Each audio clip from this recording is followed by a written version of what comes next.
There was a lot of, I guess, hope that something was going to happen where you are this weekend. But what happened? Well, you're right. There were a lot of expectations that I think the U.S. and China could finally get over some of these tensions that have been plaguing the relationship.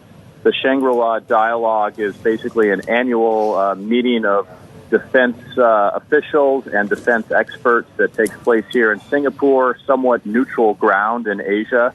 And Secretary Lloyd Austin is flying in. His counterpart from China, Shangfu, was flying in. They will likely still be in the same room at times, but it doesn't sound like, from what we're hearing, that they'll get a chance to meet. And I think for U.S. officials in particular, I think they're going to be very frustrated about the inability they've had to just establish basic contact. I don't think they're looking to have a big negotiation and make some kind of a deal. I just think they've been trying to get channels of communication reopened, find a way to deal with the other side when there is a crisis or a spike in tension. Yeah, China says that Li Shangfu wouldn't be on an equal footing with Lloyd Austin while those sanctions are hovering over him. But this failure to meet, what are the risks involved in this?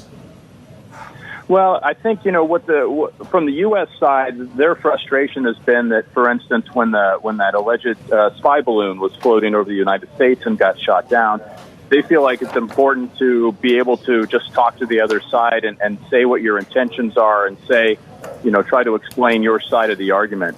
That hasn't been possible. I think their concern is if there's some other peak in tensions, whether it's over Taiwan or the South China Sea or even just a military accident, that they have a channel they can go to open up talks. And right now, I think they feel like every time they try to do it, it gets shut down. And Bill, it seems like when it comes to the U.S. and its allies, they've moderated the tone a little bit when it comes to China, right? Decoupling to now de-risking.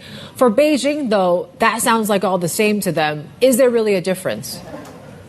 Well, yeah, you're right. From the Chinese perspective, it's all semantics. I think the U.S. and its allies are trying to find a way to say, listen, we want to keep trade with China. We want to keep doing business with China, but we don't want to facilitate risk to our national security.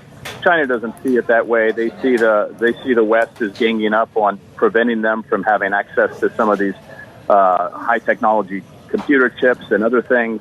They think it's just a matter of rephrasing that really isn't a substantive change, and they've rejected that talk of de-risking.